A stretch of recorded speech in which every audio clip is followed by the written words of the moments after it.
जनकपुर नामक गांव में हीरा नाम का एक गरीब कुम्हार अपनी पत्नी नीलम के साथ रहता था। हीरा का जीवन बहुत ही साधारण था। गरीब हीरा मिट्टी के बर्तन बनाकर अपना और अपनी पत्नी का गुजारा करता था। नीलम, मैं इन बर्तनों को बाजार में बेचकर आते वक्त राशन ले आऊंगा। घर में राशन खत्म हो गया है ना? हाँ जी, आप निश्चिंत होकर जाओ, घर की चिंता बिल्कुल मत करना। वैसे भी आप बहुत मेहनत करते हो। नहीं नीलम, मैं मेहनत तो करता हूँ, मगर तुम्हारी ख्वाहिशें पूरी नहीं कर पा रहा हूँ। इस बात का मुझे हमेशा दुख रहता है। ऐसा मत कहो जी, आपने जो मान सम्मान मुझे दिया है वो कभी किसी ने नहीं दिया मुझे। आपके साथ रहकर तो मैं खुद को भाग्यशाली समझती हूँ। चलो ठीक है नीलम, अब मैं जाता हूँ और जल्दी वापस आता हूँ। इतना कहकर हीरा बाजार चला जाता है। बर्तन ले लो, बहुत ही पक्के बर्तन और बहुत ही कम दामों में। अरे ओ हीरा, वो बरनी कितने की दी, जरा दिखाना मुझे। ये लो काकी, बहुत अच्छी बरनी है। सिर्फ 2 आने में ले जाओगी तो याद करोगी। अरे बाप रे, ये मिट्टी की ही बरनी है ना, या इसमें तूने कुछ और डाला है? पूरे 1.5 आने दूंगी, बोल देगा 1.5 आने में?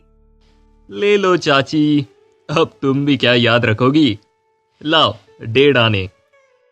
अब हीरा एक एक करके सारे बर्तन बेच देता है और उस पैसे से राशन का सामान लेकर अपने घर की ओर चल देता है।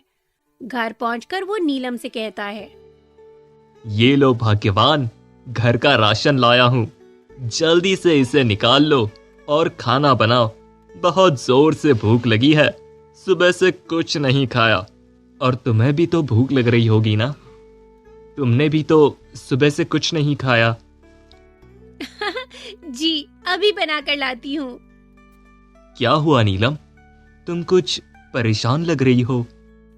अजी सुनिए, मुझसे आपकी ये हालत देखी नहीं जाती। मुझे ऐसा लगता है कि जब से मैं आपके जीवन में आई हूँ, मेरे मनहूस कदमों से इस घर की बरकत उड़ गई है। पहले तो आपका काम कितना अच्छा चलता था, मगर मेरे आ जाने से धीरे धीरे घर की स्थिति खराब हो गई है। हाय राम, मैं करम जली पहले अपने माँ बाप को खा गई और अब आपके जीवन का भी सुख चैन छीन रही हूँ। नीलम बचपन में ही अपने माँ बाप को खो देती है, इसीलिए वो हर बात के लिए खुद को मनहूस मानने लगी है। तुम ये फालतू की बातें क्यों सोचती हो भाग्यवान?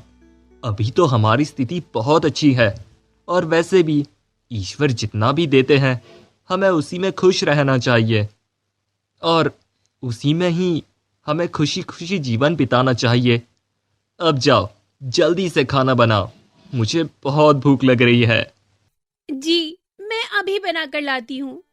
अजी, ये लो गर्मा गर्म खाना। अरे वाह, खुशबू तो बहुत अच्छी आ रही है। जल्दी चलो, पेट में चूहे कूद रहे हैं।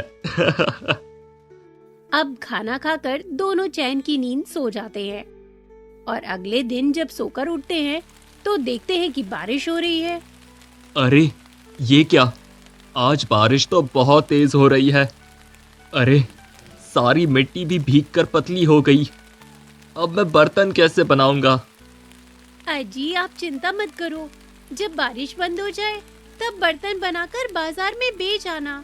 घर में अभी भी थोड़ा सा राशन है, आप परेशान ना हो। अब बारिश होते होते 3 दिन गुजर जाते हैं, लेकिन बारिश रुकने का नाम ही नहीं लेती। अरे ये बारिश है या मुसीबत का कहर, रुकने का तो नाम ही नहीं ले रही है। और अब तो घर का राशन भी खत्म हो गया है। कल से हम दोनों ने कुछ नहीं खाया है, लेकिन मैं फिर भी कुछ नहीं कर पा रहा हूँ। ये सब मेरे ही मनहूस कदमों की वजह से हो रहा है। इन सब का कारण मैं ही हूँ। मैं ही हूँ। नहीं नीलम, ऐसा नहीं है। जीवन में कभी ना कभी सबको कठिन परीक्षा से गुजरना ही पड़ता है। ऐसी स्थिति में निराश नहीं होते, बल्कि ईश्वर पर यकीन रखते हैं। आज नहीं तो कल हमारा समय जरूर बदलेगा। तुम निराश मत हो। इतना कहकर दोनों खाली पेट सो जाते हैं और अगली सुबह जब उठते हैं तो देखते हैं कि बारिश बंद हो चुकी है। अरे वाह, आज तो बारिश रुक गई। अब मैं बर्तन बनाकर बाजार में बेच सकूंगा। ईश्वर तेरा लाख लाख शुक्र है। अरे हाँ जी, अब तो बारिश रुक गई है। लगता है ईश्वर ने हमारी सुन ली। इतना कहकर हीरा बर्तन बनाने के लिए जाता है, पर वो देखता है कि पूरी की पूरी मिट्टी जरूरत से ज्यादा ही गीली हो गई है। अरे ये क्या, बारिश की वजह से तो मिट्टी पूरी गीली हो गई है।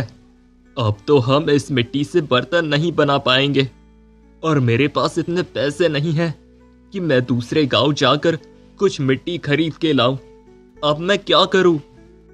नीलम हीरा का उदास चेहरा देखकर कहती है, अजी उदास मत हो, ऊपर वाला कोई न कोई उपाय जरूर निकालेगा। जब बारिश रुक गई है तो कोई रास्ता भी निकल आएगा। तुम ठीक कह रही हो नीलम, मुझे एक रास्ता नजर आ रहा है। यहाँ पास में एक जंगल का कुछ हिस्सा बहुत ही सख्त होता है। अगर मैं वहां से कुछ मिट्टी लाऊं तो उससे बर्तन बना सकूंगा। हाँ, मगर मैंने सुना है कि वहाँ पर बहुत खतरा है और इसीलिए वहाँ कोई जाता भी नहीं है। आप भी मत जाओ ना। अरे नीलम, ऐसी भी क्या हमारे जीवन में खतरे कम हैं? 2 दिनों से तुमने और मैंने कुछ नहीं खाया है। मैं जाता हूँ, ऊपर वाला हमारी मदद जरूर करेगा। तुम चिंता मत करना। इतना कहकर हीरा जंगल की तरफ निकल पड़ता है। जंगल में पहुंचकर वो एक जगह रुकता है और बोलता है, हाँ, यहाँ पर मिट्टी ठीक लग रही है। मैं यहीं से मिट्टी निकाल लेता हूँ, यहाँ पर ठीक रहेगा। वो कुछ देर चारों तरफ देखता है, फिर खुद से कहता है, थोड़ा और आगे चलता हूँ, हो सकता है इससे अच्छी मिट्टी मिल जाए। हीरा संभलते हुए अब थोड़ा और आगे जाता है और थोड़ा आगे देखता हूँ, वहां मिट्टी सही लग रही है। हीरा जैसे ही आगे जाने के लिए अपने कदम बढ़ाता है, उसका पैर अचानक से फिसल जाता है और वो एक खाई में गिरने लगता है। बचाओ, मैं खाई में गिर रहा हूँ। हीरा फिसलता हुआ एक खाई में गिर जाता है। अरे बाप रे, मेरा पैर, बहुत दर्द हो रहा है। कोई है, मुझे यहाँ से बाहर निकालो। अभी हीरा दर्द से चिल्ला ही रहा था कि तभी वहां शिकारी रामू आ जाता है। अरे बाप रे, क्या हुआ? अरे तुम्हें तो बहुत चोट लगी है। जब जानते हो यहाँ खतरा है तो तुमको यहाँ आने की जरूरत ही क्या थी? तुम्हारा पैर तो काफी जख्मी हो गया है। ये तो ऊपर वाले का शुक्र है जो जान बच गई तुम्हारी। चलो, तुम्हें वैद्य के पास लेके चलता हूँ। शिकारी रामू हीरा को अब वैद्य जी के पास ले जाता है। हीरा, ये औषधियां ले लो। मगर क्या वैद्य जी? तुम जीवन में कभी चल नहीं पाओगे। नहीं, ऐसा मत कहिए वैद्य जी। मेरी पत्नी यह सदमा बर्दाश्त नहीं कर पाएगी। तुम्हारे जीवन का ये कड़वा सच है हीरा, इसे तुम्हें स्वीकार करना ही होगा। दुखी मत हो दोस्त, ईश्वर ने तुम्हें इस कठिन परीक्षा के लिए चुना है। देखना, एक दिन तुम्हें इसका फल जरूर मिलेगा। वैद्य जी, ये लीजिए आपके पैसे, और हीरा को मैं उसके घर पहुंचा देता हूँ। अब शिकारी रामू हीरा को घर पहुंचाता है और फिर वहां से चला जाता है। नीलम हीरा की हालत देखकर जोर से चीखती है, नहीं, ये क्या हुआ है आपको? क्या हो गया? आखिर मेरा मनहूर साया आप पर पड़ ही गया। ये सब मेरी वजह से हुआ है। आपकी हर दुख की वजह सिर्फ मैं हूँ। ऊपर वाला कभी किसी को ऐसी अभागन पत्नी ना दे। खुद को दोष मत दो नीलम। मैंने कभी भी तुम्हारा भाग्य अपने भाग्य से अलग नहीं समझा। जीवन में चाहे सुख आए या दुख, वो हम दोनों के भाग्य का हिस्सा है। तुम्हारे अकेले का कुछ भी नहीं है। और दुख तो मुझे इस बात का हो रहा है कि तुमने 2 दिनों से कुछ नहीं खाया और मैं तुम्हारे लिए कुछ नहीं कर पा रहा हूँ। मुझे माफ कर दो नीलम, मुझे माफ कर दो। मुझे आपसे कोई शिकायत नहीं है जी। आपने तो मेरा साथ दिया है। अगर कोई और होता तो कब का मुझे मनहूस समझकर धक्के मार कर निकाल देता, लेकिन आपने तो मुझे हमेशा मान और सम्मान दिया है। आप जैसा मान देने वाला और मेहनती पति तो किस्मत वालों को मिलता है। मैं हमेशा आपके लिए ईश्वर का धन्यवाद करती हूँ। अब दोनों बातें करते करते सो जाते हैं और तभी हीरा के सपने में एक साधु संत आते हैं। हीरा, हीरा। कौन? मैं तुम्हारी पत्नी के पूर्वजों से बोल रहा हूँ। मैं तुमसे प्रसन्न हो गया। तुम अपनी परीक्षा में पास हो गए हो। कैसी परीक्षा? मैं कुछ समझा नहीं साधु बाबा। तुमने इतनी कठिनाइयों में भी अपनी पत्नी का मान सम्मान रखा। अपने जीवन की कठिनाइयों का कभी भी उसे दोषी नहीं माना। तुम बहुत ही विशाल हृदय के व्यक्ति हो। अब तुम्हारा समय बदलने वाला है। तुम्हारी सारी परेशानियां, सारे दुख अब दूर हो जाएंगे। लेकिन ये सब कैसे मुमकिन है बाबा जी? तुम्हारी पत्नी साधारण महिला नहीं है। जब वो पैदा हुई तो हम पूर्वजों ने आशीर्वाद में उसके माता पिता को एक जादुई मटका दिया था, जो इन लोगों के मन की सारी इच्छाएं पूरी कर सकता था। मगर कुछ दुष्ट लोगों ने उसे हासिल करने की कोशिश की। तुम्हारी पत्नी के माता पिताओं ने मटके को कहीं छुपा दिया है और इसलिए उन दुश्मनों ने उनकी जान ले ली। आज भी वह मटका कहीं ना कहीं है, जिस पर तुम्हारा और तुम्हारी पत्नी का हक है। अगर तुम्हारी पत्नी चाहे तो उस मटके से तुम दोनों का जीवन बदल सकता है। साधु संत के इतना कहते ही हीरा की आंखें खुल जाती है। अरे, ये कैसा सपना था? अरे, क्या हुआ जी? आप इतने पसीने पसीने क्यों हो रहे हैं? हीरा अब अपनी सारी बात अपनी पत्नी को बताता है। ये सब सपनों की बातें हैं जी। मेरे भी सपने में जादुई मटका घूमता रहता है और मुझे आवाज देता है। अगर उसे मदद करनी ही होती तो पहले ही ना कर देता। सपनों की दुनिया से बाहर निकलिए। मुझे नहीं लगता कि मोजाबागन के सर पर किसी का आशीर्वाद है। अगर ऐसा होता तो आप कभी भी ऐसी मुसीबत में ना पड़ते। अपना ख्याल रखिए बस। मैं बाहर जाकर आपके लिए कुछ खाने का इंतजाम करती हूँ। मगर तुम कहाँ जाओगी? तुम्हें तो यहाँ के गांव के बारे में कुछ नहीं पता। अगर तुम किसी मुसीबत में फंस गई तो मैं अपने आप को कभी माफ नहीं कर पाऊंगा। मत जाओ नीलम। अजी, अब इससे बड़ी मुसीबत और क्या ही होगी कि मेरा पति अब कभी चल नहीं सकता। आप चिंता मत करो। मुझे अब अपना रास्ता खुद ही बनाना होगा। मुझे आपके लिए बहुत दुख हो रहा है। कुछ नहीं तो मुझे अपने लिए भोजन का इंतजाम करने दो। आप मेरी चिंता मत करो, कुछ नहीं होगा मुझे। इतना कहकर नीलम घर से निकल जाती है। हे भगवान, यहाँ तो दूर दूर से कुछ नजर नहीं आ रहा है। अब मैं अपने पति के लिए क्या लेकर जाऊं? कहीं किसी के घर में जाकर मदद मांगती हूँ। नीलम एक दरवाजे पर आवाज लगाते हुए कहती है, माँ जी, माँ जी, कोई है? घर के अंदर कोई है? माँ जी। नीलम के आवाज लगाने पर एक बुढ़ी औरत बाहर आती है। क्या हुआ बेटी? तुम कुछ परेशान सी लग रही हो। नीलम अब उस बुढ़ी औरत को सारी बातें बताती है। मैं चाहती हूँ माँ जी कि मेरे पति के लिए आप मुझे कुछ भोजन दे दे। चाहे तो उसके बदले में मुझसे कुछ काम करवा ले। मैं आपका एहसान जीवन भर नहीं भूलूंगी माँ जी। रुक जा बेटी, मैं अभी तेरे पति के लिए भोजन लाती हूँ। बूढ़ी औरत घर के अंदर जाती है और कुछ भोजन लेकर बाहर आती है। ये लो बेटी, ये थोड़ा सा दाल चावल है। इसे ले जाकर अपने पति को खिला दो। और थोड़ा तुम भी खा लेना। पर माँ जी, मुझे इसके बदले क्या करना होगा?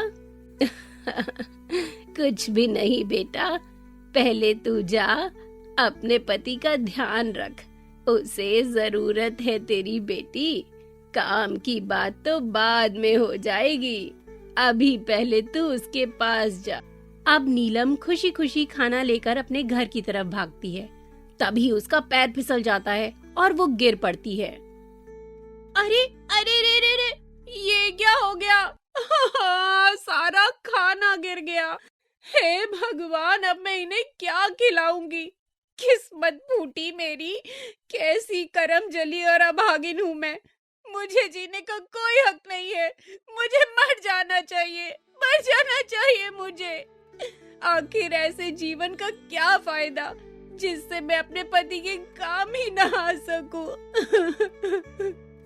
इतना कहकर नीलम जोर जोर से रोने लगती है। तभी एक आवाज आती है, नीलम, नीलम, नीलम। अरे ये कौन सी आवाज है और कहां से आ रही है? कौन हो तुम और क्या चाहते हो? मैं तुम्हारा भाग्य बदलना चाहता हूँ। तुम्हारे सारे दुख को सुख में बदलना चाहता हूँ। तुमने जो भी कष्ट झेले हैं, मैं वो सब दूर करना चाहता हूँ। हाँ, पर आखिर तुम हो कौन? और तुम मेरे बारे में क्या जानते हो? तुम्हें मेरे कष्ट दूर करके क्या फायदा मिलेगा? हाँ? अभी नीलम आवाज से ये कह ही रही थी कि तभी पेड़ के पास एक गड्ढे से एक चमकदार मटका ऊपर आता है। हाँ? अरे ये क्या? ये तो वही मटका है जो मेरे सपनों में आता था। कहीं मैं फिर से सपना तो नहीं देख रही हूँ? हाँ? हाँ?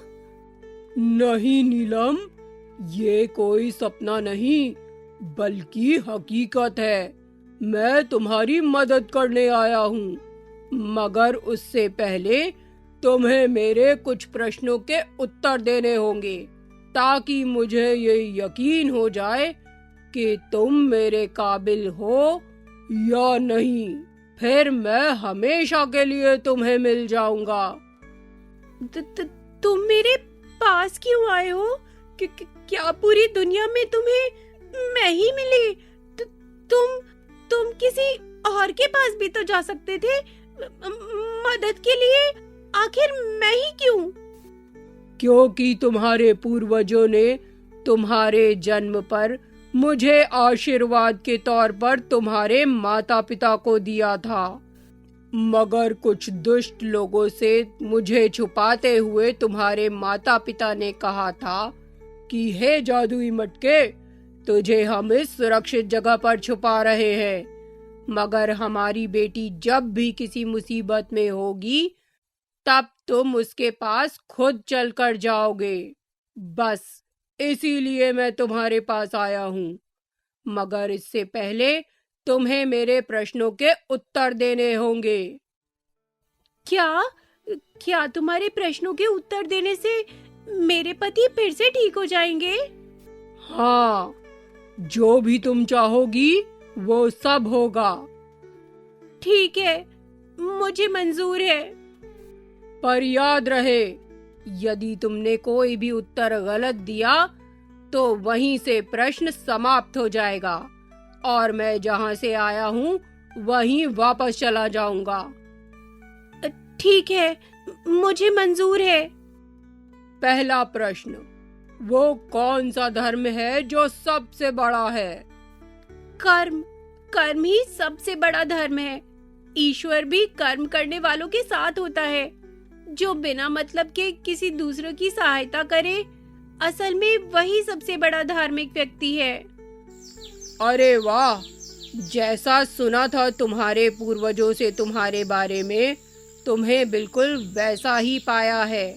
तुमने बिल्कुल सही उत्तर दिया है बेटी। अब तुम्हारा दूसरा प्रश्न। वो कौन सी चीज है जो बांटने से कभी खत्म नहीं होती, बल्कि और बढ़ती है? ज्ञान।